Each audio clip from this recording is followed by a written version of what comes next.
あの人はまだかしら、まだかしら。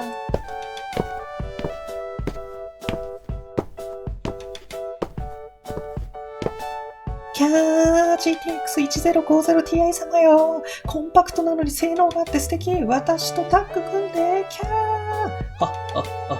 そんなに押したらダメだよ、かわいい子猫ちゃんたち。キャー、私とタッグを組んで。そうじゃない、私とタッグを組むの。そんなに喧嘩をするんじゃないよ。さすがだわ GTX1050Ti さん。価格は手頃なのに大半のゲームが動くんだからやっぱりすごい。キャー。何かしらこの足音。何んラデオン RX570 アーマー8ギガ。何なのあのオーラは。すごく価格が安いのに性能がすごく高そうな予感。しかも VRAM の容量も多いから最近のゲームにはうってつけな感じがする。何よりもアーマーって男らしい。ちょっとだけ消費電力は高そうだけど、それがまた熱い闘志があるみたいで男らしい。これからは RX570 の時代よ。キャーキャーキャーキャー。こんにちは、こま太郎です。申し訳ございません。また茶番をやってしまいました。茶番症候群でして、どうしても衝動が抑えられず、大変申し訳ございません。だいぶ時間も取られましたので、早速検証に行きたいと思います。今回の主役は RX570、まさに価格と性能がすごくて、コスパが今一番高いと言っていいと思います。で、性能的にはもう 1050Ti より上となってますので、このあたり検証できればと思います。加えて性能の凄さを見るために、こちらの GTX1060 6GB モデルも用意しました。それでは早速検証に行ってみます。なお、DirectX 11ベース Firestrike ベンチマークの結果はこのようになっています。DirectX 12ベースナイトレートのベンチマーク結果です。DirectX 12だとラデオのが強いと思ってたのですが、スコア的には GTX1060 が上です。最後は VR マークオレンジルームです。VR レディは5000で RX570 要件を満たしています。GTX1060 よりは低い数値となっています。Apex Legends です。フル HD 低画質設定です。もうさすがにですね、余裕という感じで、爆発といったこういう描写であっても、ほぼ 60fps 以上を確保できています。なので、こういうバトロワゲームで 60fps 以上は必ず出したいっていう人の要件にも十分に適用したレベルです。GTX1050、1060と比較していきます。1050に対してはもう圧倒的な差ですね。30fps ぐらいは平均値が変わってきます。そして1060、6GB よりもさらに 10fps ぐらい高いという感じになっています。基本的には1060よりもちょっと性能が下という話でしたが、個人的にはこのゲームは AMD ライクのゲームだと思ってるので、場合によっては RX570 の方が高いということではないでしょうか。ただですね、FPS の落ち込みは RX570 のがあったんですよね。なので安定性という意味では1060の方が上なのかもしれません。続いてはモンスターハンターフル HD 中画質設定です。この設定でも、ご覧のようにですね、80fps 付近は出ていて、かなり快適に遊ぶことができます。さらにですね、高画質設定にしても、ご覧のようにですね、50fps 後半を出すことが可能なので、フル HD という環境であれば画質を求める人にも十分に対応できるグラボなのではないでしょうか。他の2つとの比較です。低画質設定で比較しています。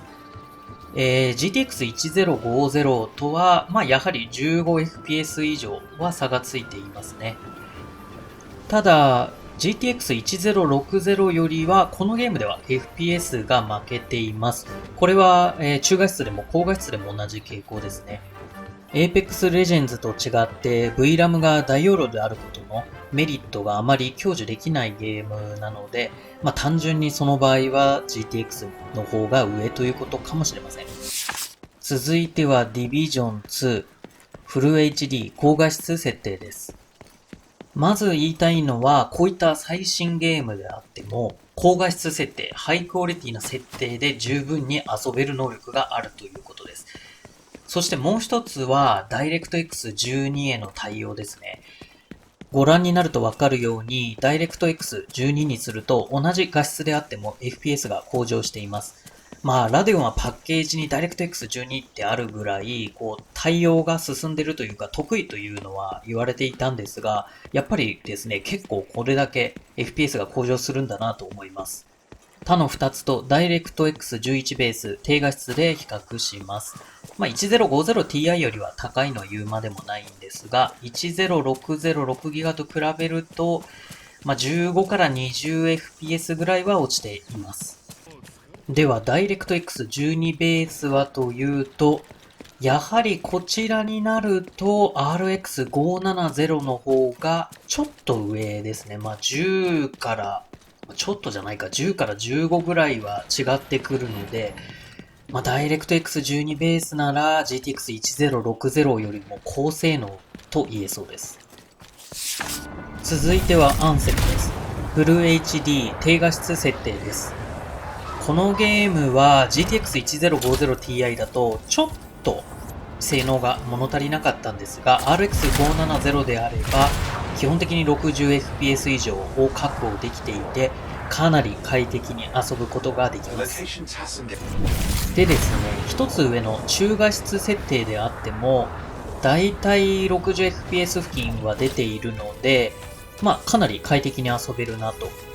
こういった重めのゲームであっても、ある程度画質を求めても対応できるっていうのが RX570 すごいなと思います。他の2つはどうかと言いますと、低画質での比較になるんですが、RX570 の方が若干ですが1060より上です。このゲーム DLSS 対応ということなので、どちらかといえば NVIDIA 寄りのゲームだとは思ってたんですが、RX570 の方が少しパフォーマンスがいいという感じですね。これには驚きました。続いてはデビルメイクライ5フル HD 最高画質設定です。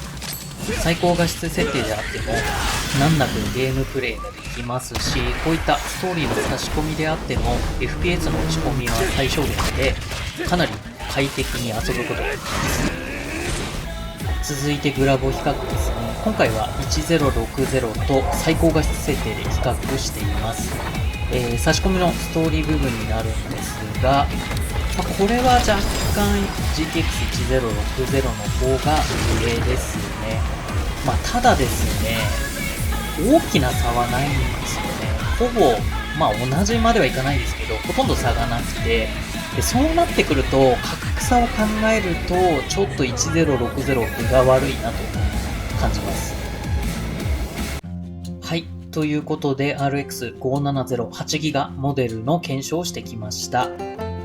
いやー、僕実はですね、基本的には NVIDIA のグラボを使うことが多くて、で、今回ラデオン系で真面目に検証したのはこれが初めてになるんですけど、想像以上にポテンシャルが高いというか、やばいですよね。今は特別かもしれませんが、価格においては GTX1050Ti に迫る、もしくは場合によっては下回ることもあって、それなのに能力に関しては圧倒的に RX570 の方が上なので、まずは安いなと。で、性能においても GTX1060 に迫る勢い。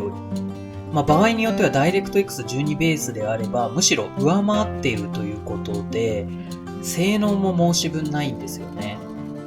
ちょっと前までは DirectX 12対応のゲームって少なかったんですが、最近だと Shadow of the Tomb Raider とか、The Division 2もそうですし、あとは Devil May Cry もですね、基本的には Direct 12ベースなんですよね。